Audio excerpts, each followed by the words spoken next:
Mae'n dechrau wsnos newydd a finne yn ôl yn y Gell yn rhannu myfyrdodau. Croeso mawr I chi. Mae'r myfyrwyr yn ôl y Mangor yr wythnos yma. Mae'n wythnos y glas. Wythnos lle'n draddodiadol, da ni wedi gweld nhw'n crwydro o gwmpas y lle mewn grwpiau. Mae rhai yn edrych ar goll, ddim yn siŵr lle maen nhw'n mynd a ble mae'r cyfarfod nesaf. Mae eraill wrth I bodd yn mwynhau cyfarfod ffrindiau newydd a gwneud ffrindiau newydd. A mae'n ambell un yn crwydro yn edrych yn ddigon trist a hiraethus, yn hiraethu am adref ac yn meddwl pam ar y ddaear nes I ddod i'r lle yma.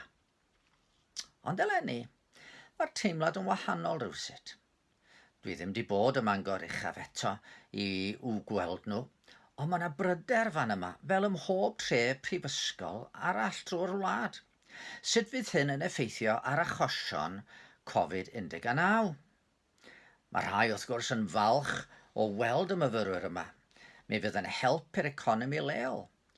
Ond mae eraill yn holi sut fydd rhain yn cadw pellter oddi wrth I gilydd oherwydd tydi myfyrwyr ddim yn enwog am gadw pellter yn arbennig an wythnos y glas.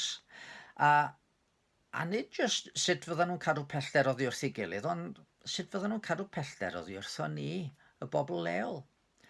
Oherwydd da ni'n gwybod mae cadw pellter iawn oddi wrth yn gilydd ydy un o'r camau mwyaf pwysig I atal y clefyd rhag ymledu.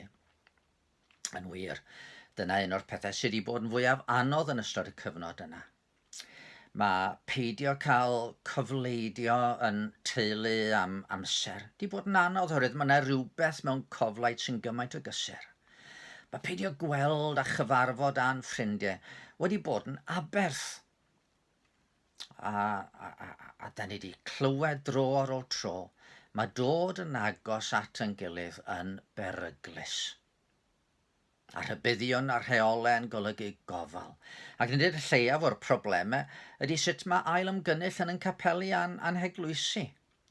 Tyda ni ddim am I bobl ddod yn rhy agos ato ni. Da ni wedi dysgu cadw pellter a'r arwyddion ar lawr y siopau'n gosod allan y 2 fetr sydd angen I gadw rhyngom. A hynny'n dal yn hanadl os ydy rhywun yn dod yn rhy agos. Wrth gwrs mae cadw pellter yn ymwneud ag ofn. Da ni'n rhybuddio plant I gadw draw o'r tân rhag iddyn nhw gael niwed. Da ni'n gwneud yn siŵr na tyda ni ddim yn mentro'n rhy agos at ymyl rhyw ddibyn oherwydd yn bod ni ddim am ddisgyn a brifo. Ond beth am fentro'n agos at Dduw? Neu'n hytrach, beth os ydy Duw am fentro'n agos ato ni? Am ddod I mewn i'n personal space ni? Sut mae cadw hwn yn ddigon pell? Oherwydd mae gynnon ni syniad na tydi Duw ddim yn un I chwarae efo fo. Mae'n wahanol I ni. Mae'n anfeidrol fwy na ni. Mae'n cael ei ddisgrifio fel tân ysol yn llosgi yn erbyn pob dim sy'n groes i'w gyfiawnder a'i sancteiddrwydd o ei hun. Yn swnio'n beryglus. Mae plant y Pevensys yn stori'r llew ar wrach yn holi os ydy Aslan yn ddiogel. A Mr Afanc yn ateb, wrth gwrs nad ydy o'n ddiogel, mae yn llew ac yn llew gwyllt. A mae yna ryw reddf ynom sydd fel ag roedd Adda ag Efa yn yr ardd am guddio oddi wrth hwn. Da ni'n ofni be mae o am ei wneud I ni. A'i fod yn mynd I sbwylio'n cynlluniau, styrbio'n bywyd tawel, neu hyd yn oed peri loes I ni. Ond rhywsut, mae'n amhosib dianc rhagddo. Mi fedrwn ni anwybyddu. Ond fel dywedodd Dafydd yn Salm 139, I ble raf oddi wrth dysbryd, I ble ffoaf oedd bresenoldeb, os dringaf i'r nefoedd yr wyt yno, os cyweiria fel yn Gell yr wyt yno hefyd. Os cymeraf a denydd y wawr a thrigom hellafoedd y môr, yno hefyd fe fydd dy law yn fy arwain at y helawn fy nghynnal.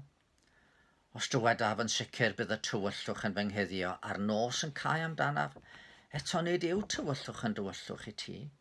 Mae'r nos yn goleuo fel dydd, a'r un yw tywyllwch a goleuni. Ond beth os deuon ni at Dduw yn bod ni'n ffeindio yma nid gelyn ydi o, ond rhywun sy'n yn caru ni. Mae'n wir i fod o'n elyn perffaith i'n drygioni a'n amerffeithrwydd ni, ond beth os ffeindio ni i fod o wedi gosod trefn i ddelio'n gyfiawn efo'n pechodau, ond yn cadw ni. Yn wir, yn dwyn ni i'r iachad a'r perffeithrwydd hynny fydd yn rhoi'r llawenydd mwyaf posib i ni. Beth os drychwn ni i lygaid ein gelyn a darganfod yno'r cyfeillgarwch, y cydymdeimlad a'r cariad mwyaf posib? Onid yn ymateb ni fydde nid rhedeg i ffwrdd a chuddio, oedd yn ytrach i wahodd i mewn a'i groesawu? A dyna mae Dafydd yn ei wneud ar ddiwedd Salm 139. O ie, mae wahodd o'i mewn ein calon a'n bywyd yn sicr yn mynd i'n styrbio ni. Gawn ni fyth fod yr un peth oherwydd mae o yn mynnu'n hiachau ni o bob anwiredd a bai. Fel y dywed Mr. Afanc, mae'n llew wrth gwrs nad ydy o ddim yn ddiogel, ond mae'n dda. Ac wrth siarad o brofiad o bron i 47 o flynyddoedd o'i gael yn arglwydd fy mywyd i. Mae'n parhau yn styrbio fi. Dwi'n yn cael yn arwain yn gyson i brofiadau sydd a bod yn onest yn ddigon anghyfforddus ar adegau. Ond heb i ni fentro, mi fydd y bywyd yn gymaint llotach. Mi fydd hi, yng ngeiriau Mr. Afanc, yn euaf, ond byth yn ddolig. Cadw pellter sydd yn ddiogelwch yn wyneb Covid-19. Ond cadw pellter ydy'r peth olaf ddylen ni wneud pan da ni'n sôn am Dduw. Cadwch yn ei weddio. Chwilio fi o Dduw, i ti adnabod fy nghalon. Profa fi, i ti ddeall fy meddyliau. Edrych a wyf ar ffordd a fydd yn peri loes i mi, ac arwain fi yn y ffordd dragwyddol. Amen. Wel, boed i chi brofi cwmni Duw yn agos heddiw.